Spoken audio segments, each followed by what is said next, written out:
Hamıya salam. Bugün Java-da dəyişənlərin növlərinə baxacağıq. Deməli, Java-da 3 cür dəyişənlər olur. Bir lokal dəyişənlər, instance dəyişənlər və statik dəyişənlər. Lokal dəyişənlərə burada qeyd etdiyim kimi scope limited variables da deyilir. Bir sözlə lokal dəyişənlər odur ki, bir metodun daxilində yaradılan bütün dəyişənlər lokal dəyişənlər adlanır. Və hansı skopqanın içində yaradılıbsa, yalnız həmin yerdə keçərlidir. Məsələn, mən burada deyirəm ki, int a bərabərdir 5, daha sonra int b bərabərdir 10, sonra int c bərabərdir a üstə yəni b. Baxın, bu dəyişənlərin hamısı lokal dəyişənlərdir. Və bu dəyişənlər yalnızca bu skopqanın içində keçərlidir. Yəni, mən burada bir dənə public void, bir dənə belə metod yazsam, test. Və mən buradakı C dəyərini çapa verməyə çalışsam və ya A ya da B-ni. Məsələn, A-nı çapa verməyə çalışsam, A-nı tapa bilmir. Çünki A dəyişəni yalnızca bu skopqanın içində olur. Yaxud mən burada deyirəm ki, bir dənə if A bərabərdirsə B, mən burada yaradıram ki, int C bərabərdir A üstə gəlsin B. Və mən gəlirəm burada if-in altında deyirəm ki, cout C. Baxın, bunu da çapa verə bilmirəm. Niyə? Çünki mən bu C dəyişənini bu skopqanın altında yaratmışam. Yəni, mən C dəyişəninin üzərindənsə bir şey eləmək istəsəm, bir əməliyyat eləmək istəsəm, gəlib burada yaza bilərəm. Burada yaza bilmərəm. If-in çölündə yaza bilmirəm. Lokal dəyişənlər barədə bu qədər. Bir də bir şey deyim. Lokal dəyişənləri yaradanda biz onlara mütləq bir dəyər mənimsətməliyik. Məsələn, mən bura int a belə boş qoysam və mən bunu çapa verməyə çalışsam, bu xəta verəcək. Deyir ki, sən elə bunu nəsə bir şeyə mənimsətməmsən. Mən bunu bir şeyə mənimsətsəm, hansısa bir dəyərə. Baxın, buradakı error gedəcək. Yəni, mən burada ancaq int üzərindən şey göstərdim, nümunə göstərdim. Amma bütün tiplər üçün, yəni lokal dəyişənlər belədir bütün tiplər üçün. Yəni, fərqi yoxdur. Bu stringdir ya da məsələn, string A desəm, yenə mən burada onu çapa verə bilməyəcəm. Çünki dəyər mənimsətməmişəm.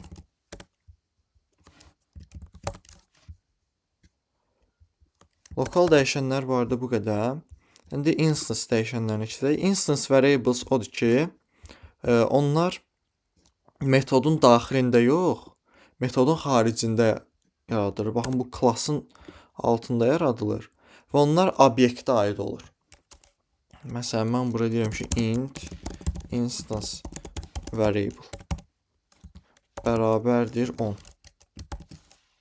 İndi mən burada instance variable-ı çapa vermək üçün mən bunu kopyalayıb buraya yapışdırsam, bu onu görmür. Amma mən bura ayrı bir dənə metod yazsam, public void test, bu onu görür. Bunun səbəbi nədir? Fikir verirsinizsə, burada mən statik yazmamışam, bu işləyir, amma mən bura statik yazanda bu işləmir. Mən bunu silsəm, instance variable görünəcək, yəni burada ki, play button gedəcək. Təzədən statik yazıram bura, burada error gəlir. Mən bunu çapa vermək üçün burada main klassının bir dənə obyektin yaratmalıyam. Mən burada main nöqtə, baxın, indi mənim kodum işləyəcək. 10 gəldi, yazıldı bura. Bu əslində Java-nın arxada işləmə prinsipinə görədir. Java birinci nə edir? Java birinci klassları oxuyur. Daha sonra gəlir klassın içində yazılan, daha doğrusu statik keyword-ü ilə yazılan metodları, filtrləri axtarır. Və əgər bu belə olsa, gələcək bu statik metodu oxuyacaq, amma görəcək ki, burada bir dənə instance variable var. Burada bir dənə instance variable-ı görəcək, amma bunu işlətmək üçün bir obyekt lazımdır axı. Və bu obyekti də yaddaşda tapa bilməyəcək. Yaddaşda tapa bilmədiyi üçün bura xəta verəcək. Kodu da run eləsəm, baxın xətanı alırıq burada. Yəni ki, statik metodun içində instance variable işlət. Bu arada bu instance variable özüm belə qoymuşam ki, yəni oxusun. Bura int a da deyə bilərsiniz. Yəni eyni şeydir. Yəni ki, burada statik metodun içində mütləq onun obyekti yaranmalıdır.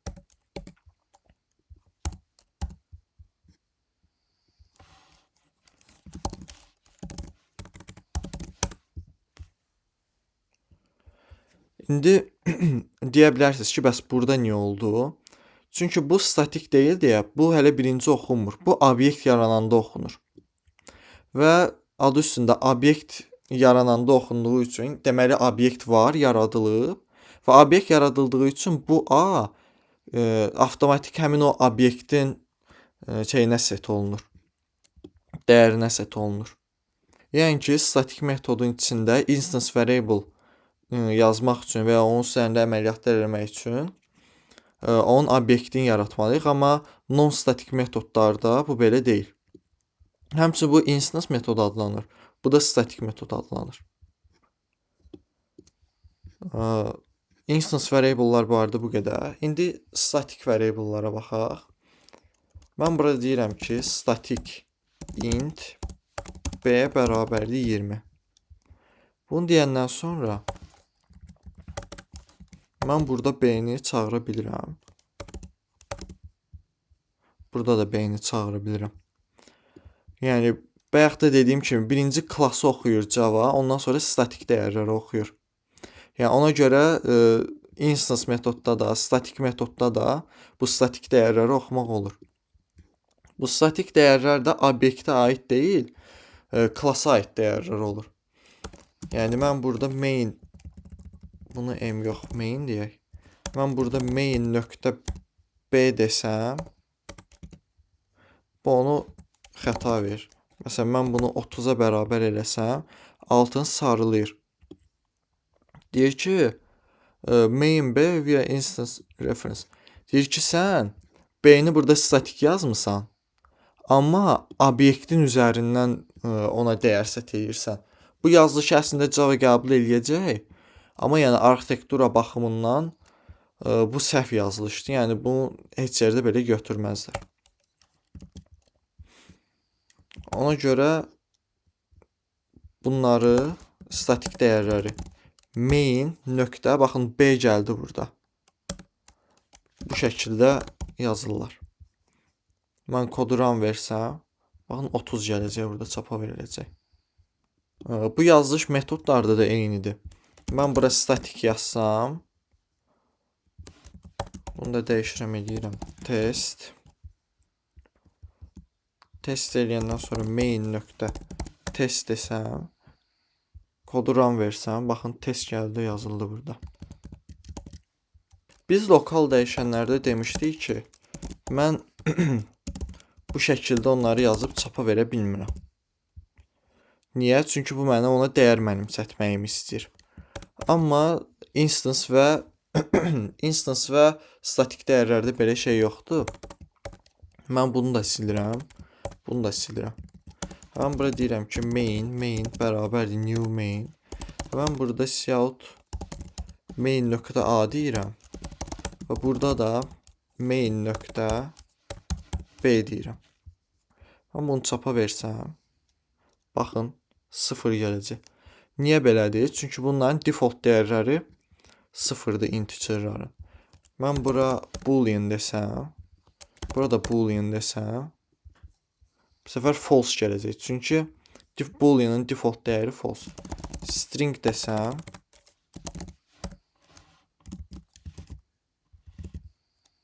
kodu run versəm, bu səfər də null gələcək. String reference data type'dır deyə. Bunun default dəyəri nulldur. Yəni, heç bir dəyər set olunmayanda.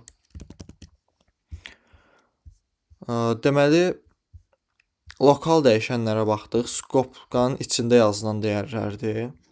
Instance dəyərlərə baxdıq. Obyektə aid olan dəyişənlərdir və statik metodun içində instance dəyişənləri çağırmaq üçün onun obyekti yaradılmalıdır və obyektin üzərindən çağırılmalıdır. Yəni, mən burada obyekti yaratsam belə, burada belə deyib, çap veriyə bilmirəm. Yəni mütləq burada main.a yazmalıyam. Statik dəyərlərdəki klassın adını qoyub çağırıram. İndi mən burada eyni klass daxilindəyəm deyə. Nə mənada? Mainin içində main.b yazmaq biraz mənasızdır deyə bunu bu şəkildə də yaza bilirəm. Amma mən burada ayrı bir dənə klass yaratacağam. Məsələn, fon. Və bura deyirəm ki, public static string name deyirəm. Bunun adını elə qoyuram name. Mən burada birbaşa name'i çapa verə bilmirəm. Phone.name deyə bilirəm burada. Baxın, bunlar string olduğu üçün default dəyərləri null olaraq gəldi. Bu da ki phone.name-dəki buradakı name. Bugünkü videoda bu qədər. Növbəti videoda görüşərik.